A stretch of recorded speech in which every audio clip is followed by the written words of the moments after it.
میشه تو نماز قنوت نماز شبت به خدا بگی خدا منو بخره؟ زدم رو پام گفتم احسان این دیگه چیه ماما؟ گفت خواهش میکنم.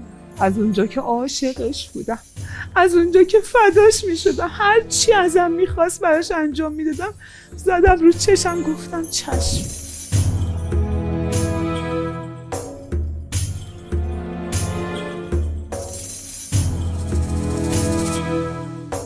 وقتی فرماندهای احسان اومدن تو خونم و روایت منو که شنیدن گفتن 12 رضایت دادی. 12 و ربع که اذان گفتن، الله اکبر که گفتن، موشک خود روی تپه بین احسان و دو دوستش هر سه تا این آقا با عبدالله اربا شدن. این پلاک آقا احسان پسر عزیز دل منه که کج شده برام آوردن و اینم پلاک داداش مصطفی است که جنازش سوخت تو تنگه ابوقره. قبل شهادت اینو همیشه احسان به گردنش بله داشتن. آقا احسان همیشه پلاک دایی مصطفیش گردنش بود. شما میگید این چیه؟ بوی پیراهن یوسف که میگن همون پیرانی که غرق به خون شده موقعی که شهید شده این پیرن تنش بود، انقدر بدن زخم بوده، انقدر بدن ترکش خورده بوده، اینو به زور از بدنش جدا کردن. بدن آقا احسان میگفت بابا بیدار شد، مامانش میگفت مامان بابا خوابه، میگفت بابا بیدار شد. یه لحظه برگشت گفت مامان بابا رو بیدار کن. اسم شما چیه؟ کوثر. فامیلی شما چیه؟ جنگلوی. این قربون زبون شما بابا بره. اسم من چیه؟ بابا. بابا چی؟ جنگلوی. بابا جنگلوی. اسمم چیه؟ احسان. بابا احسان. بابا احسان. بسم الله الرحمن الرحیم. همه چیز از آن پیمان آغاز شد. آنگاه که امین الله راه حقیقت را برای ابدیت نشان داد. اما حقیقت در کربلا با خون حسین علیه السلام امضا شد.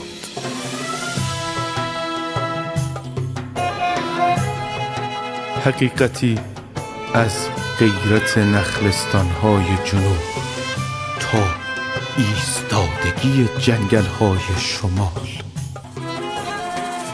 و ناگهان انفجار نور. انقلابی که در آتش دفاع مقدس صیقل خورد و در دفاع از حریم حرم بالغ شد.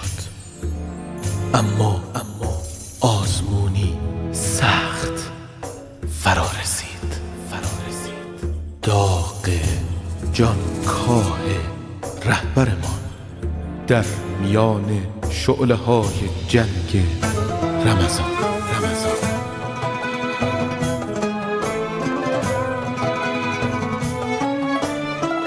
ما از قدیر آمدیم، در کربلا آموختیم و امروز در راه قدس منتظر طلوع خورشید.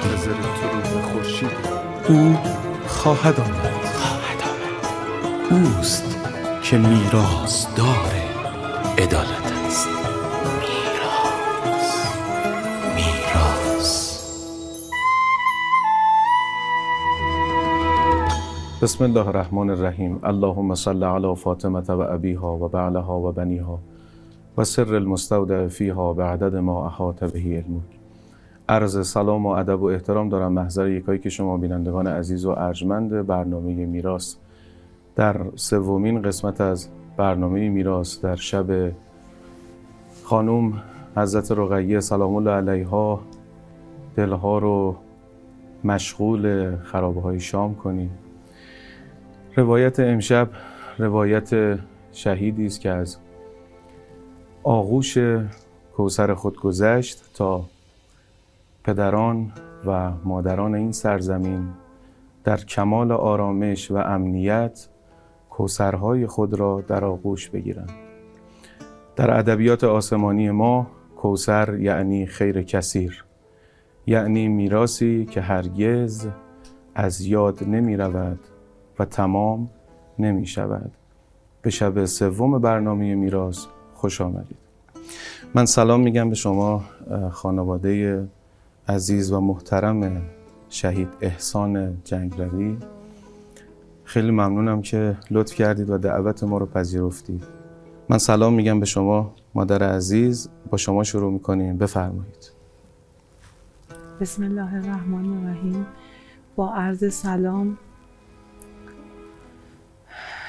و عرض تسلیت به خاطر ایام سوگواری سید الشهدا علیه السلام به شما بینندگان عزیز بزرگوارید، شما بفرمایید. عرض سلام دارم خدمت شما بستندرکاران محترمتون و بینندگان محترم و تسلیت عرض میکنم عزاداری سید الشهدا رو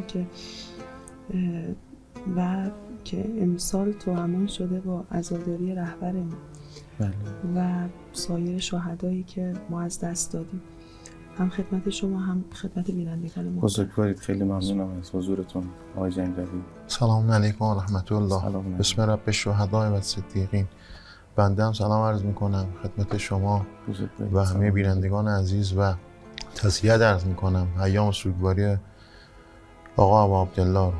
انشالله که هممون پیرو راه حضرت امام حسین و یاران با وفاشون باشیم انشاءالله. بازم تقدیر میکنم از شما. ما طبق بنایی که داریم در برنامه میراث، قرار هست در این برنامه و شب‌های آتی در مورد شخصیت شهید صحبت کنیم و اینکه شهیدی که ما میزبان هستیم و این افتخار رو داریم چگونه زیست و چگونه زندگی کرد که عاقبت به شهادت رسید. قاعدتاً باید از شما شروع کنید مادر بزرگوار. شما تعریف کنید شخصیت آقا احسان رو. من مادر پاسدار رشید اسلام احسان جنگروی، مهندس برق مخابرات و با افتخار خواهر شهید تنگه ابوغالب مصطفی محمدی نیا هستم. آقا احسان از بعد به تولدش با بچه‌های دیگه هم فرق داشت. وقتی که من سر آقا احسان باردار بودم، بارداری خطرناکی داشتم، تمام دکترها منو جواب کرده بودن. به من میگفتن که خودت و بچت از بین میری. ولی الحمدلله که یه دکتر پیدا شد، دکتر سید نامی بود، خانم دکتر بود و آقا احسان به راحتی به قشنگی اومد به دنیا و شد تاج سر مادر. و من با افتخار به خاطر احسانی که خدا به من کرده بود و بچم سالم اومد تو دنیا اسمشو گذاشتم احسان. احسان عزیز دل مادر شد. احسانی که شبانه 9 ماه تموم به جرئت قسم میخورم 2 بار قرآن رو سرش ختم کردم و هر بار خدا رو قسم میدادم به این آیات قرآن که خودم از بین برم ولی بچم بمونه. الحمدلله که آقا احسان موند و تاج سر مادر شد. از 3 سالگی آقا احسان رو مسجد می بردم با خودم، چون اعتقاد داشتم بچه‌ها وقتی تو مسجد بزرگ شن به مسجد انس بگیرن رو تربیتشون اثر میذاره. چون آقا محسنم پسر بزرگم تو مسجد شهدا بزرگ شد. احمد آقا و آقا احسان من تو مسجد القدیر بزرگ شدن. آقا احسان از 3 سالگی که بردم مسجد کم کم با مسجد انس گرفت. اول شاگرد حلقه صالحین بود، بعد شد مربی حلقه صالحین. از 5 سالگی چون خودم حفظ قرآن میکردم دیدم آقا احسان خیلی استعداد حفظ قرآن داره. یه رحل خریدم براش گذاشتم کنار اتاق، هر شب که میخوابید یه جایزه میگرفتم براش رو رحل میذاشتم. صبح که خواب بیدار میشد میگفتم احسان جان فرشته ها امام زمان برای جایزه آوردن. تشویق میشد، میگم مامان دوره رو شروع کنیم. وقتی دیدم احسان اینقدر باهوش با استعداده گفتم بذار ببرمش یه جا روی حساب کتاب قرآن رو حفظ کنه. بردم خیابون ایران پیش آقای حاجیان نامی. موقع آقا احسان چند سالشون بود؟ 5 سالش. 5 سالش. بله.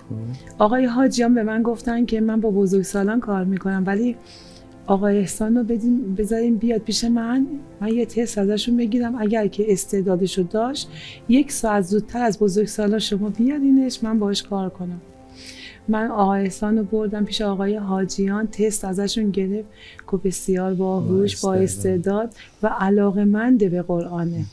خانم جنگروی بیار آقا احسان رو بیار من 1 ساعت زودتر باهاشون کار میکنم و شما زحمت بکش. هر روز میبردمش، آژانس میگرفتم میبردم. آقا احسان وقتی مربی حلقه صالحین بود، چه زمان دانشجوییش که دانشجوی دانشگاه شاهد بود، مهندسی برق مخابرات میخوند، و چه زمانی که پاسدار بود و مستاجر بود و صاحب همسر و فرزند بود، میخواست بره مسجد. خیلی برای بچه‌های مسجد ارزش قائل بود، برای تربیتشون. از اونجا که ناگفته نماند آقا احسان خیلی مامانی بود، چون بچه تحت‌قاری من بود و بسیار به هم وابسته بودیم. یک بار آقا احسان منو مامان خالی صدا نکرد، میگفت مامان جان فدات بشم دورت بگردم. من میگفتم نگو من فدای تو بشم. اینقدر اون میگفت من کم میآوردم. میگم آقا احسان من کم آوردم. میگفت ولی من درباره توی مادر هیچ وقت کم نمیاد. تو دوره پاسداریش که دوره بسیار سختی بود و مرتب به من زنگ میزد، میگفت مامان جان دعا کن. الحمدلله که تموم شد و راپل و دوره های سختی بود. پشت سر گذاشت اومد خونه من. همیشه میومد دستبوسی من، بعد میرفت خونه‌شون. اومد خونه‌مون، گفتم آقا احسان الحمدلله که تموم شد، خدا رو شکر. گفت الحمدلله. دیدم یه غمی تو دلشه. ما مامانا میفهمیم بچه‌ها ناراحت بشن. چرا ناراحت بود؟ گفتم مامان چیه؟ چی شده؟ چرا ناراحتی؟ از اونجا که همه حرفشو به من میزد، گفت بشین بهت بگم. نشستم پیشش، گفت مامان دیدی سعادت نداشتم؟ دیدی لیاقت نداشتم آقا رو ببینم؟ تو دوره ما اومدن گفتن خطرناک آقا بود، فقط یه انگشتر بهم دادم. گفتم آقا احسان دل من روشنه، چرا که آقایی که اینقدر سخاوتمنده، آقایی که اینقدر مهربونه، به همه چفیه میده، به همه انگشتر میده، مگه میشه برای شما بهترین رو روزیت نکنه؟ زد رو پای من، گفت واقعا؟ گفتم آره. گفت بازم برام دعا کن. گفتم چشم. ما تقسیم کار بکنیم ببینیم که از دید هر کدوم از شما عزیزان آقا احسان توی خونه چه ویژگی هایی داشت. شما به عنوان مادر از ادبش گفتید، از احترام به پدر و مادر مخصوصاً به شما که خیلی رابطه نزدیکی لحاظ محبتی داشتید، از استعداد احسان گفتید. من اجازه میخوام از خانم جنگروی بپرسم، شما تنها خواهر خانواده هستید، شما چی میگید از احسان؟ راستش آقا احسان چند تا ویژگی خاص داشت که من گفتم بنویسم. حالا ویژگی شخصیتی آقا احسان بود. یکی این بود که آقا احسان خیلی راحت محبتش و عاطفش رو ابراز میکرد به همه. حالا من که تک خواهرشون بودم خیلی ویژه، یعنی ابراز دلتنگیشو میکرد. هیچ وقت آبجی خالی نمیگفت. میگفت آبجی جان کجایی؟ یا زنگ میزد یه موقعی چند روز که مأموریت بود، میگفت آبجی دلم برات تنگ شده. یعنی خیلی راحت ابراز محبت میکرد، ابراز علاقه میکرد.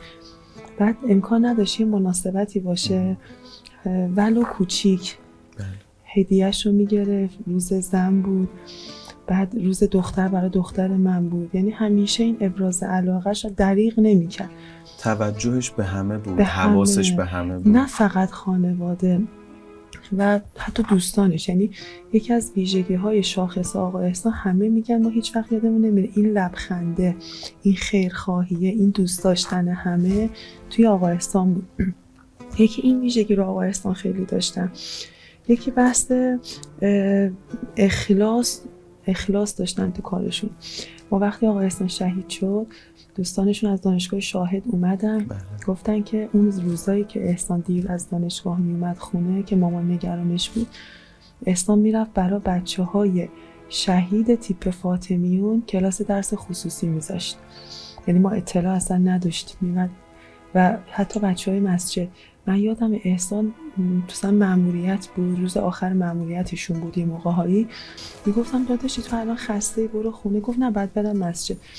بعدها ما متوجه شدیم این بچه‌های مسجد، این بچه‌های کوچولو مسجد، خب اون سمتی که آقا احسان تو مسجد بود، این بچه‌ها بضاعت مالی نداشتن که معلم خصوصی بخوام بگیرن یا کلاس‌های فوق‌العاده برن.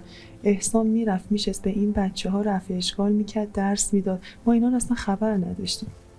این از اخلاص و گمنامیش بود و یه نکته دیگه که برای آقای احسان بود، احسان پافشاری روی اعتقاداتش داشت همراه با جذب حداکثری که مشی و منش آقا احسان بود. یه مثالی بزنم و تمام شه صحبتم. همین قبل از جنگ رمضان اون شلوغی هایی که اتفاق افتاده بود، همونطوری که رهبر شهیدمون فرمودن، یه سری بچه‌ها گول خورده بودن. یه نفر از این آقا پسرای گول خورده 17-18 ساله این میاد و حالا زخمی شده بوده، یعنی حالا خورده بوده زمین، زخمی شده بوده. بعد ایشون داخل کوچه خودشو میکشونه، عقب میره. آقا احسان اینو میبینه، میره سمتش، میگه برادر شما چند سالته تو؟ میگه 17-18.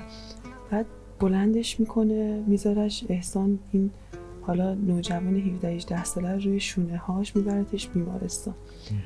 بعد کی بر من تعریف کرد، خب شبا که تو شلوغی آقا احسان کارشون تموم میشد من زنگ میزدن، میگفتن آبجی امروز این اتفاق افتاد. وقتی بردمش بیمارستان، وقتی این حرکت رو دید، یه نگاهی به من کرد انگار که شرمنده شده باشه. سپردمش به دوستان که اونجا حالا مداوا بشه.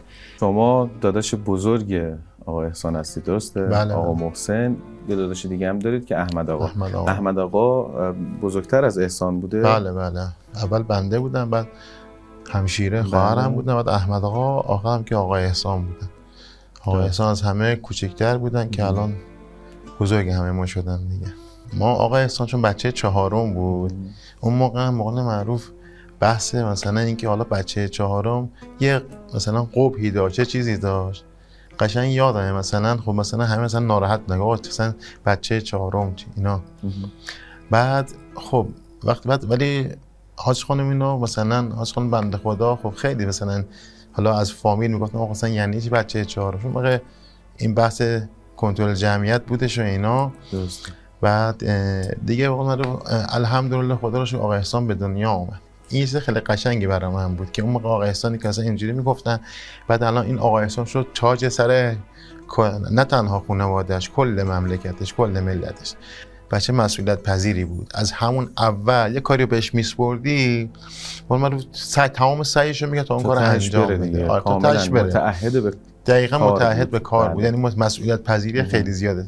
مثلا زنگ میزنه میگه مثلا احسان داداش این کارو چیز کرد، تا میرفت اون کارو انجام میداد، تلاششو میگه. حالا ممکن مثلا نتیجه هم نگیره، ولی نمینشست مثلا بگه آقا نشد دیگه، مثلا این سر راه این مانع بود، این چیز بود نشد. آقا احسان تو سن 19 سالگی ازدواج کرد. خب خیلیه، حالا تو این دور زن تو 19 سالگی ازدواج کردن خب سخته. خودش توکل بزرگه. اتفاق خیلی بزرگه. آقا احسان خب ما که مثلا خب پدر پولداری نشه بگه مثلا من با پشتوانه پدرم میرم ازدواج میکنم، با همون توکله، با همون اعتقادات رفت ازدواج کرد. خب زندگی خب قطعا وقتی که با خانم پشتوانه مالی نشه زندگی سخته، ولی این سختی رو قانون معروف به جون خرید. آقا احسان توکل رو توی عمل نشون داد. بله که مثلا خیلی مثلا برای خیلی خب همین درس شد. میگفتن حتی رفقای خود من گفتن مثلا احسان مثلا خب مثلا شما میدونیم دیگه خیلی واقعا وضع مالی مثلا خیلی خوبی شما که ندارید، ولی احسان با توکل به خدا رفت جلو. خیلی عزت نفس داشت. هیچ وقت تو این چند سال نشد که مثلا یک بار بیا رو بزنه مثلا بابا برادر مثلا داداش بیا مثلا یک مثلا کمک کن، اینقدری به من بده. هیچ وقت. حتی بارها شده بود پدرم، خود من زنگ می‌زنم آقا احسان مثلا اگر مثلا مشکل مالی هست یه چیزی هستی من برادرتم. پدرم میگه من پدرتم. اون اخوی میگفتش که داداش کمک، ولی هیچ وقت همیشه میگه خدا را شکر الحمدلله. تو این توکله که شما گفتی یه چیزی افسوده داره، اعتماد به خدا.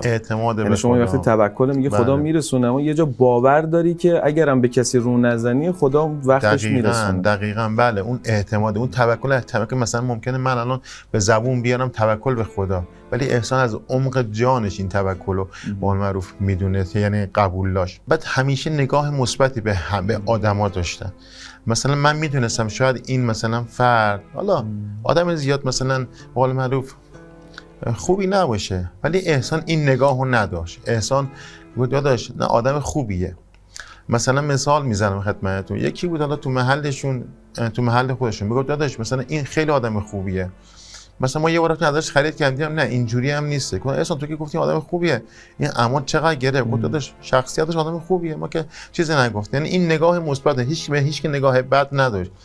حسن زن داشت به شاید آدم، همین باعث میشد که مجذوبش بشن. حسن زن داشت. من بعد شهادت آقا احسان، یعنی که یه کسایی رو به قول معروف مثلا میان اظهار تأسف میکنن، گریه میکنن، شما باورتون دلتنگی، مثلا باورم نمیشه مثلا آقا احسان مثلا این آدمو بیان مثلا براش مثلا چیز کنم. این جذب حد اکثری که امین فرمودن مادرم و خواهرم، این خیلی برام مهم بود. مثلا یه مثال براتون میزنم. چند روز پیش خواهرم تعریف میکرد، میگه یکی از همسایه آقا احسان، یکی از همسایه آقا احسان که شاید مثلا زیاد به قول معروف از نظر ظاهر همخونی مثلا با اعتقادات آقا احسان نداشت، پیام زده بود به خواهرم که من همسایه آقا احسان هستم. انقدر این بچه ساده زیست بود و انقدر این بچه اخلاق حسنه‌ای داشت، من فکر می‌کردم این طلبه است، فکر کنم این بچه طلبه است. بعد شهادتش وقتی دیدم نوشته پاسدار شهید، نگاهم اصلا کلا به پاسداری و به سپاه و به اینا عوض شد. من از شما میخوام که بخش اول گفتگومون رو پایان بدیم، یه رفت و برگشت داشته باشیم. از شما بینندگان عزیز که صبوری میکنید و برنامه میراث رو نگاه میکنید که باعث افتخار ماست تشکر میکنم. یه رفت و برگشت داشته باشیم، بخش دوم محضرتون هست.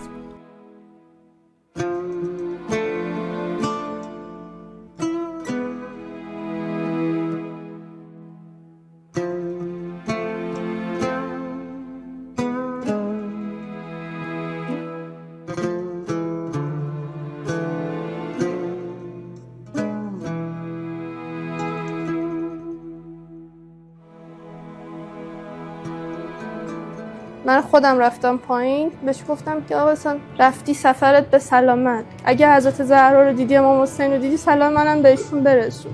فقط از اونجا که رفتی برای من و کوثر خیلی دعا کن.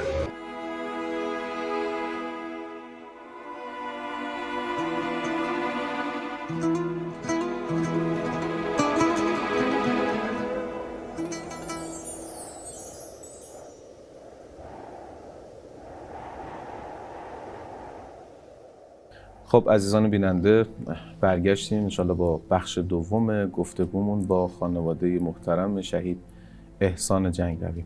برسیم به محیط کار. قطعا چیزایی رو شما شنیدید، این محیط کار رو هم برای ما یه خورده ملموس کنید، یه خورده توضیح بدیم. تو محل کارش وقتی که شهید شد تازه ما این قضایا رو فهمیدیم. بله. رفته بودم توی میدون زرندیه صحبت کنم.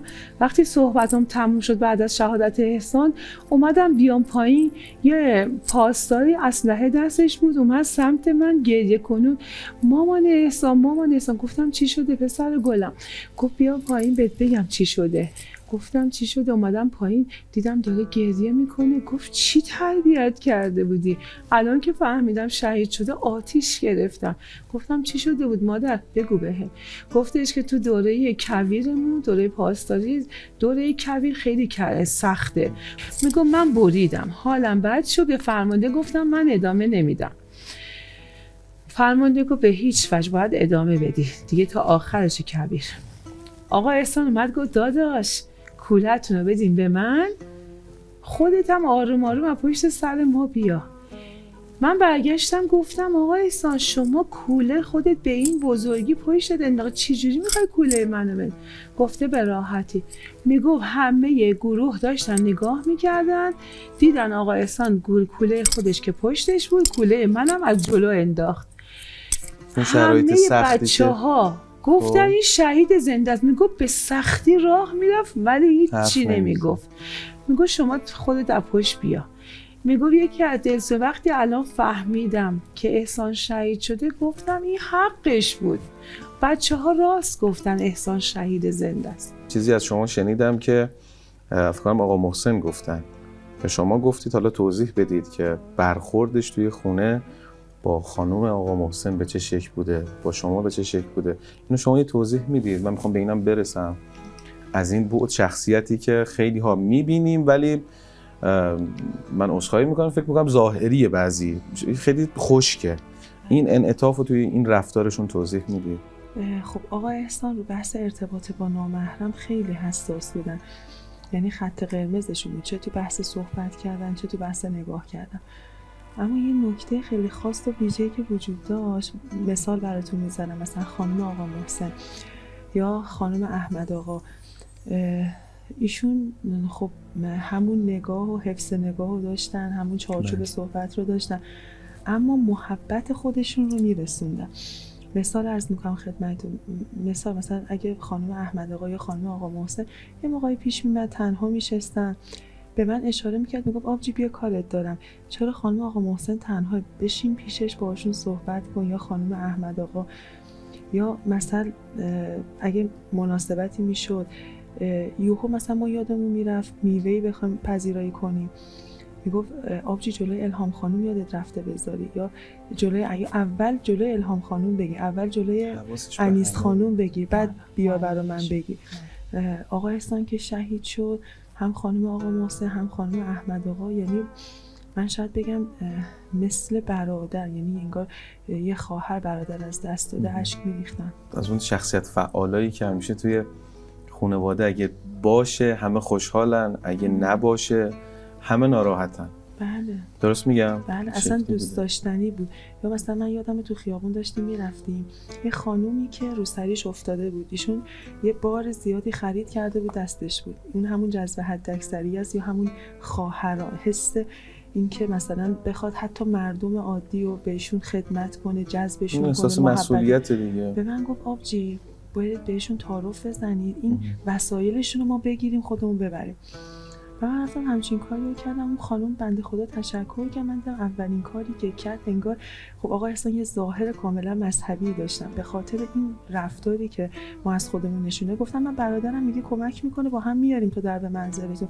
ایشون هم تشکر کرد، هم اولین کاری که کرد این وسایل رو گذاشت زمین و روسریش رو سرش کرد. و انقدر با اخلاص عمل میشد این حرکات که اون طرف شائبه‌ای پیش نمیومد بهش که چرا این کارو کردی.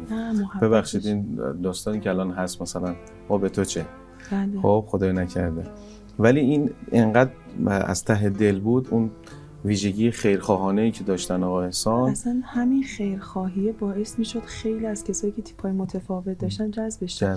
شما می‌خواستید از محل کارشون چیزی بگید؟ آقا احسان رفقاش میگفتم مثلا آقا احسان کارشو میکرد و یه دفعه می‌بینی مثلا ساعت مثلا 3 میرفت ساعت میزد، ساعت 3 اینا ساعت میزد، بعد میمد مثلا میاد میزش رو تمیز میکرد، میاد مثلا یه جارو اتاقش رو میکشید، یه مثلا کار شخصی مثلا یه تلفنی میخواست بزنه، بعد بهش میگم آقا احسان مثلا خب چرا ساعت زدی؟ میگفت این ساعتی که کار شخصی دارم جزء ساعت کارم حساب نمیشه. میرفت ساعت میزنه، این کاراشو انجام میره، یعنی اون تایمی که مثلا یه میز تمیز میکنه، یه تلفنی میخواست بزنه، این جزء ساعت کاریش حساب نشه که مثلا یه موقع خدای نکرده اون رزقی که در میاره توی شبهه‌ای باشه. این خیلی برامون جالب بود. یا مثلا یه دفتری ازش پیدا کرده بودم، مثلا نوشته بود 10 دقیقه تماس موبایل، 10 مثلا 20 دقیقه رفتم خرید کردم. میگفت اینا رو جمع میکرد، آخر ماه مثلا میرفت اینقدر ساعت اضافه، اینقدر ساعت مرخصی ساعتی رد میکرد. یا دورانی که هنوز مثلا وارد سپاه نشده بود، توی شرکتی کار میکرد، بچه‌ها میگفتن مثلا ما مثلا موظفون 8 تا 4 بعد از ظهر بود، می‌بینی احسان مثلا ساعت 1 میرفتش، می‌بینی احسان خب 3 ساعت دیگه مونده، میگم من کارمو انجام دادم، الان 1 به بعد دیگه کاری ندارم.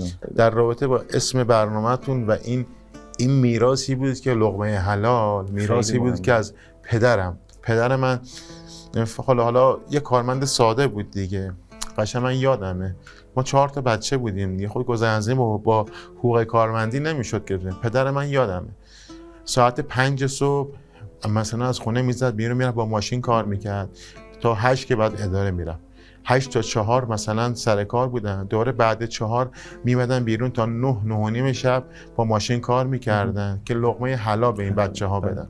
بینندگان عزیز، بخش دوم پایانش رو اعلام میکنم، ان شاءالله یه رفت و برگشت داشته باشیم، برمیگردیم با بخش سوم و پایانی. هستیم محضرتون، بفرمایید. سلام علیکم. سلام. حال شما خوبه؟ بله. اسم شما چیه؟ کوثر. فامیلی شما چیه؟ جنگلوی. این قربون زبون شما بابا بره. باشه؟ باشه. چند تا سوال می‌پرسم، اینا رو باید جدی جواب فیلمو قطع میکنم وگرنه. عشق بابا کیه؟ من. قلب بابا کیه؟ کوثر. نفس و جون و وجود و گوشت و پوست و استخون بابا کیه؟ من. حالا یه سوالی بپرسم؟ باش. اسم من چیه؟ بابا. بابا چی؟ جنگربی. بابا جنگربی؟ اسمم چیه؟ احسان. بابا احسان؟ بابا احسان.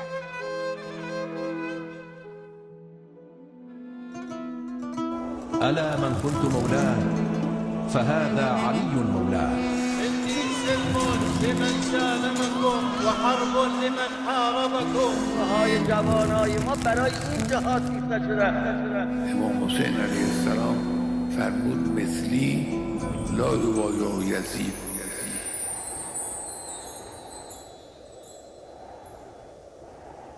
خب خیلی ممنونم از اینکه میراث رو تماشا میکنید. به بخش پایانی و سوم گفتگومون رسیدیم با خانواده شهید احسان جنگروی عزیز.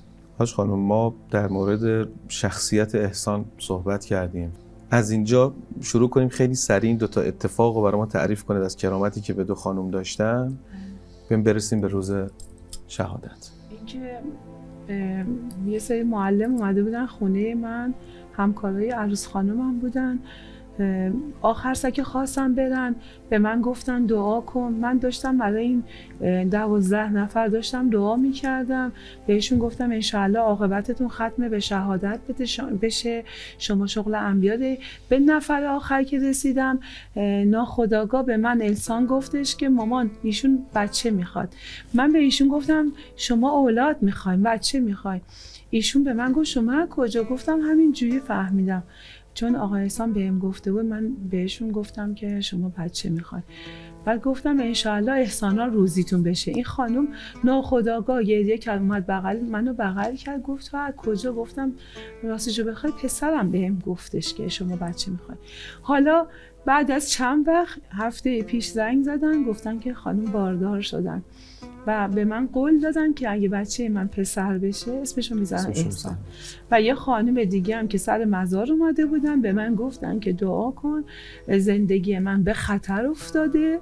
از اونجا که آقای احسان خیلی هم بچه‌ها رفیقاشو تشویق میکرد به ازدواج و میدونستم از این قضیه که شنیده ناراحته، من دعاش کردم و گلی از مزار احسان بهش دادم و گفتم انشالله احسانا روزیت بشه. ایشونم به من اومدن با دست گل به من گفتن جواب آزمایش هم مثبته و احسان آقا روزی من کردش بچه. حالا گفتم اگر پسر بشه منم اسمشو میذارم احسان. خدا رو شکر. این اتفاقاتی که داریم صحبت میکنیم خیلی نمیگذره. این مال مثلا 10 سال پیشه، 20 سال پیشه، 30 سال پیشه. همین اخیراً داره یه اتفاقاتی میفته که کرامات شهید عزیزمون چی شد اون لحظه آخر، اون روزهای آخر چه اتفاقاتی افتاد برامون تعریف میکنه. از اونجایی که آقای احسان ارادت خاصی به خانم حضرت زهرا داشت و حضرت رقیه، من سوری رفت بودم چند تا پرچم بردم، به من گفت مامان این میدونه پرچم حضرت زهرا، یه دونم پرچم حضرت رقیه رو برای من نگه دار، من ازدواج کردم ببرم. که ازدواج کرد، من تو ساک نگه داشتم. وقتی ازدواج کرد با خودش بود، ارادت خاصی داشت. آقای احسان با شهدا عشق بازی میکرد، میومد خونه روایت شهدا رو برای من به قدر قشنگ میگفتش مامان ببین این شهید اینجوری زندگیشو. میگم چه جوری انقدر زندگی شهدا رو قشنگ حفظی مامان؟ میگه وقتی عاشق شهدا باشی زندگیشون هم به راحتی حفظ میکنی. عکسای ناجور شهدا رو به من نشون میداد، میگم ماما ببین چقدر خوشگل شهید شده. میگفتم احسان این چیه به من نشون؟ من جنازه سوخته مصطفی رو دیدم، پهلوی رفته حاج جعفر رو دیدم. میگم ماما خوشگله، دعا کن منم مثل این تیکه تیکه بشم. بهش میگفتم احسان نگو تو رو خدا. میرفت جلو عکس دایی مصطفاش، به داییش میگفت دایی دعا کن منم مثل خود زبون روزه شهید بشم، بدنم بسوزه. میرفت پیش عکس دوتا عموهاش، عمو جعفر و عمو علیش، میگفت عمو دعا کن منم پهلوم بره. آقای احسان مثل دایی مصطفاش زبون روزه شهید شد، مثل عموش پهلوش رفت و مثل اول فصل بی دست رفت. شما یه جا رضایت دادید به آقای احسان؟ بله، 3 روز قبل از شهادتش اومد خونه ما. بهش گفتم احسان میخوام برای تولد بگیرم. گفت ماما تولد چیه؟ تولد مال بچه سوسولاست. من دوست دارم دعا کنی برام مثل علی اکبر پاکداش بسوزم هیچی ازم نمونه. گفتم احسان این چه حرفیه؟ یه دونه کیک میخوام، به خدا تزیینم نمیکنم. گفت اصلا من نیستم آماده باشم. من به خواهرش گفتم مامان جان یک کیک شما بگی بیا، منم بچه‌ها رو شب جمعه دعوت کنم بیان اینجا احسان رو سورپرایزش کنیم. گفت چشم مامان جان. بچه‌ها اومدن افطاری خوردیم و بعد کیک رو که آوردیم خواهرش کیک رو روشن کرد و گذاشت جلو آقا احسان. آقا احسان از اونجا که 2 هفته قبل از شهادتش خواب میبینه که شهید میشه، به امیر حسین فخری که از راهنمایی با هم بزرگ شده بودن بهش میگه امیر حسین من شهید میشم ولی الان نری به مامانم بگی، مامانم دق میکنه، وقتی شهید شدم برو بگو.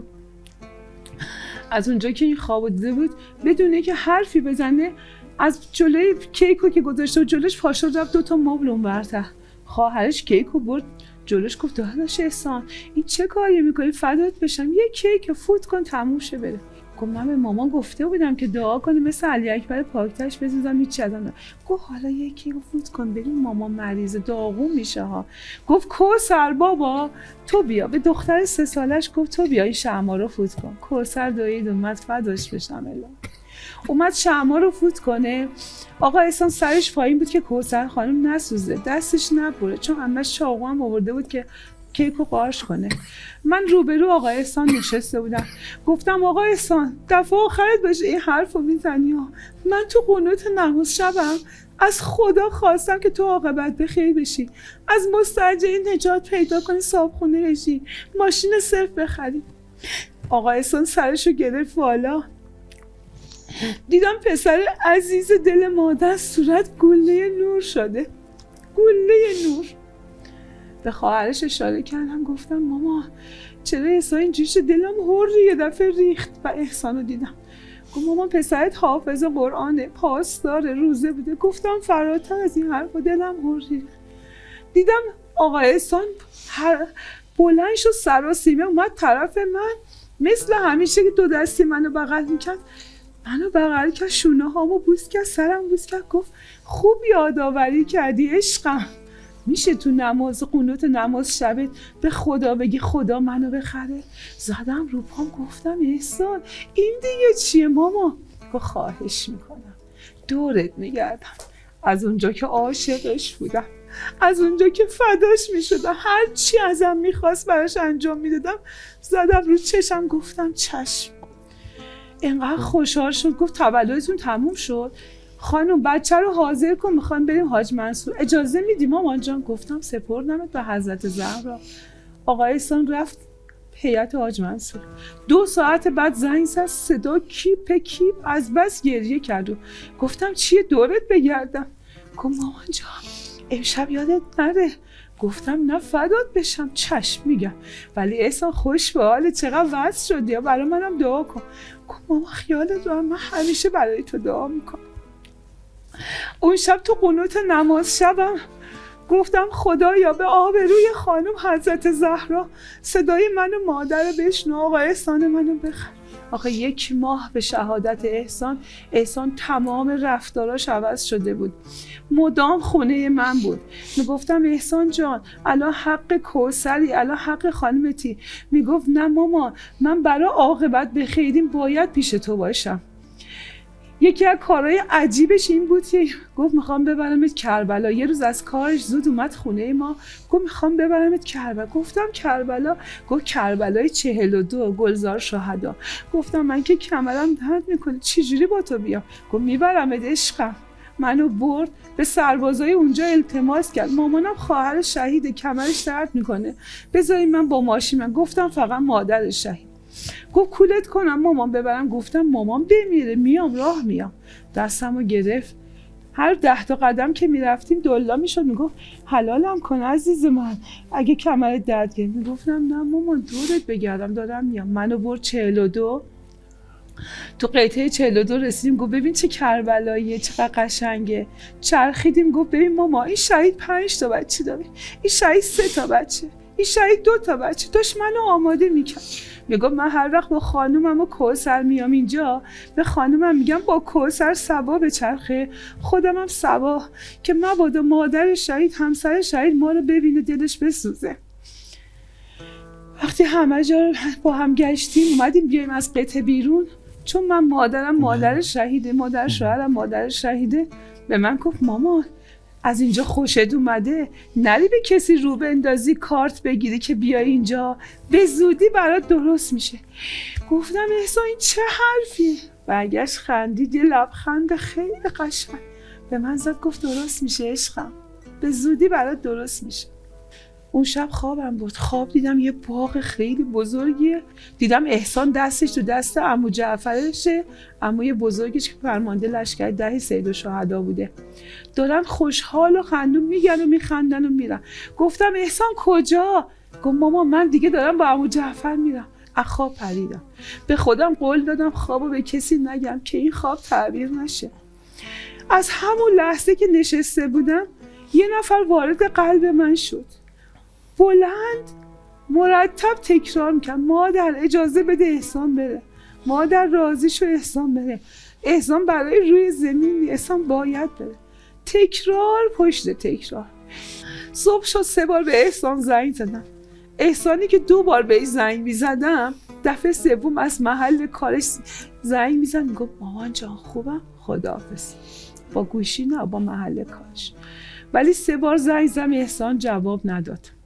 رفتم ایتا رو چک کردم، گفتم شاید تو ایتا خطرناکه، تو ایتا برام جواب پیام گذاشته.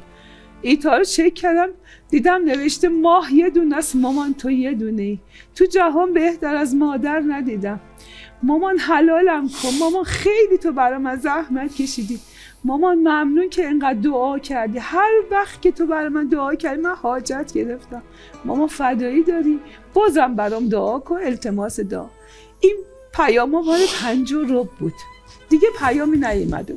آقا محسن به من زنگ زد، گفتش که مامان بریم بچهای خواهرمو بیاریم، چون دخترم داره خادمی حضرت زهرا تو دختران انقلاب میکنه، منم دارم خادمی میکنم، بچه‌هاشو نگه میدارم.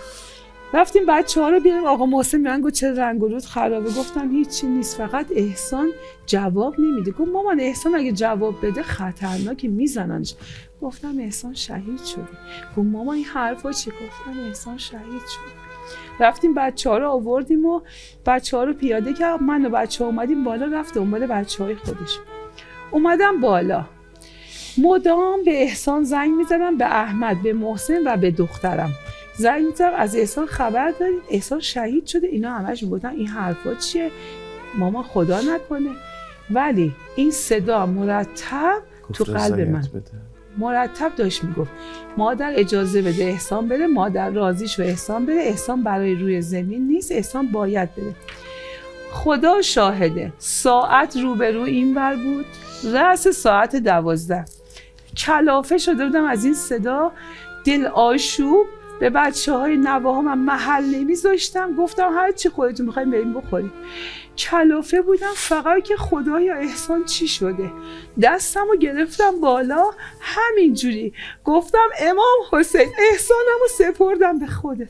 همین که گفتم امام حسین احسانو سپردم به خودت، کاملا صدا قلب من قطع شد، کاملا قطع شد. وقتی فرمانده های سپاه اومدن تو خونم و فرمانده های احسان به من گفتن، روایت منو که شنیدن، گفتن 12 رضایت دادی، 12 که از آن گفتن الله اکبر که گفتن موشک خود روی تپه بین احسان و 2 دوستش هر 3 این آقا با عبدالله اربار شدن. موشک ضربه موشک اینقدر قوی بوده پلاک پسر عزیز من کج شده. این پلاک آقا احسان پلاک؟ بله این پلاک آقا احسان پسر عزیز دل منه که کج شده، برام آوردن. و اینم پلاک داداش مصطفی است که جنازش سوخت تو تنگه ابوقره. قبل شهادت اینو همیشه احسان به گردنش بله داشته. آقا احسان همیشه پلاک دایی مصطفیش گردنش بود، با پلاک نجوا میکرد، حرف میزد، صحبت میکرد. خواهر شهید که عمه کوثر خانم هستن. لحظه دوستان اجازه بدید، میخوام گریز روزم اینجوری باشه. شب 3 شما میگید این چیه؟ ما بوی پیراهن یوسف که میگن حضرت یعقوب دنبال پیراهن یوسف میگشت، بوی یوسف. وقتی احسان شهید شد ما دنبال این بودیم یه پیرنی ازش بیارم. بعد 40 احسان یه پیرنی برای ما آوردن. این پیرن تن احسان بوده، همون پیرنی که غرق به خون شده. این همون پیرنیه که ما ساعتها یه تیکه برامون آوردن که قاب نشده بود، دنبال بوی احسان میگشت. و موقعی که شهید شده این پیرن تنش بوده، انقدر بدن زخم بوده، انقدر بدن ترکش خورده بوده، اینو به زور از بدنش جدا کردن، بدن آقا احسان. فرزندی دارن 3 سالشونه؟ کوثر. خانومشون به من میگفتن، احسان میگفت خانوم من یه کوچولو بیشتر از شما، کوثر رو یه کوچولو بیشتر از شما دوست دارم. همه نگران این بودن که به کوثر چی جوری بخوام بگم. چی گفت به کوثر؟ آوردنش معراج شهدا، هنوز هیچکی نگفته. دنبال این بود که باباشو ببینه، چون 2 روز بود 2-3 روز بود باباشو ندیده. بعد همه اونجا نگران بودن، حالشون بد بود.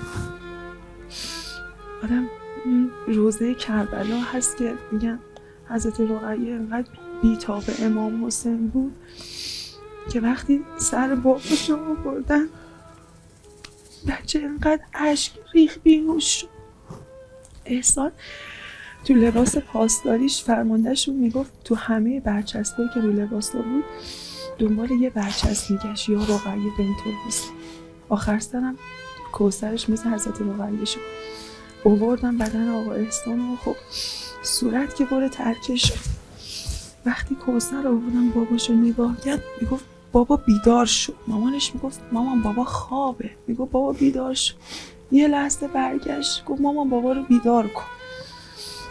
میخواست بره تو بغل. آخه احسان همیشه کوثر که میدید میذاشت به شونه هاش. این شعری هست، اینو ادامه بدید، میگه که صدام گرفته، پدرم برگشته، دعام گرفته، دل عمه خیلی برام گرفته. ما اصلا یه لحظه احسان رو دیگه فراموش کرد. همین کوثر دنبال این بود باباش از خواب بیدار شد. کی بابا ما اینجوری کرده. و این قاب آخر ما، قاب آخر برنامه شب 3 میراث، با امید روزی که هیچ دختری در فراق باباش نسوزه. خیلی ممنونم از شما بینندگان عزیز و محترم برنامه میراث. شب 3 برنامه به پایان رسید. انشالله شب‌های آتی مهمان نگاه گرم شما هستیم از قاب رسانه. خیلی ممنونم که صبوری کردید. التماس دعا داریم این شب‌ها. یا علی مدد، خدا نگهدار.